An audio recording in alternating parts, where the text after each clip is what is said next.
అంటే girl friends what ever friends అట్లాంటి ఏం లేదు. చెప్పు. ఏంటి మీకు గర్ల్ ఫ్రెండ్ లేదా? ఏంటి? ఇంట్రెస్ట్ లేదు ఫస్ట్. ఓకే, లవ్ స్టోరీస్ ఏమైనా ఉన్నాయా పాత? ఓకే అర్థమైంది.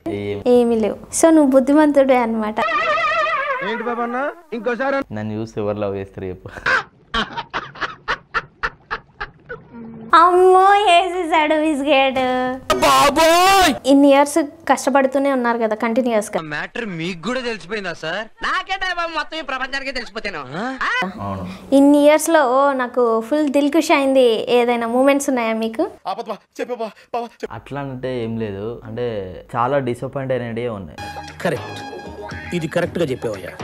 డిసప్పాయింట్ అయినాయి చాలానే ఉంటాయి. అవి కూడా కొన్ని మాతో షేర్ చేసుకోండి. అవును సార్, నేను అదే ఫీల్ అవుతాను. అర్జున్ రెడ్డి మూవీ ఆఫీస్కి వెళ్ళినప్పుడు అప్పుడు ఇట్లనే గడ్డం ఉండే, లైట్ కొద్దిగా తగ్గు ఉండే. ఓరే నాయనో, వీడు ఈ టైప్ లో తగిలాడేంటి? అప్పుడు చిన్నపిల్లడు అనుకుంటా కొంచెం. అంటే అది అంటే మెచ్యూర్డ్. ఈ ఎటకరాలకు లోపమే లేదు.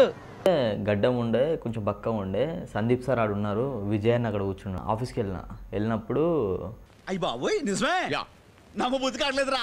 ఓకే ఓకే పెట్టేద్దాం, అది సిగరెట్ తాగుతావు కదా నువ్వు? సార్ తాగుతావు సార్. వారిని నీలో ఎంత టాలెంట్ ఉందా? మరి అదే ఇలా ఫీల్ అయి పీకుతావరే నేను బయట పెట్టను. అంటే నాకు అలవాట్లేదు. తాగుతా సార్ అని. ఇప్పుడు ఎక్కడ కొట్టాలరా నిన్ను? కొట్టకుండా పని మార్గం లేదు. అవునా, ఓకే ఓకే డన్ డన్ పెట్టేసి బాగుంటుంది క్యారెక్టర్. అయ్యయ్యో, సానుభూతి వద్దురా. ఒక రోజు ఫోన్ చేసి రేపు షూట్ ఉంటుంది అని అనగానే క్యాన్సిల్ అయిపోతుంది. మళ్ళీ ఇంకో రోజు ఉంటుంది, క్యాన్సిల్ అయిపోయింది. మళ్ళీ ఉంటుందా ఉండదా అని కొంచెం భయం వేసేసింది. అయ్యయ్యో, అంటే ఆల్రెడీ అన్న ఏమాడంటే బాగుంటుందిరా, లైన్ బాగుంటుంది, సినిమా హిట్ అది అని చెప్పి అప్పుడు చెప్పేసి ఇట్లాంటి సినిమాలో మనము అచ్చుడుతోనే పడుతున్నాయి, మనకు హ్యాపీగా ఫీల్ అయిపోయాను. ఏంద్ర బాబ్జీ ఇదే క్యారెక్టర్ కూడా ఒక 2-3 సీన్స్ ఉంటుంది అని చెప్పి చెప్పాను. అనగానే షూట్ చేసినాం. ఫస్ట్ రోజు 3 సీన్స్ చేసినాం. రే ఏంటిది మాకేంటిది అంటున్నాను.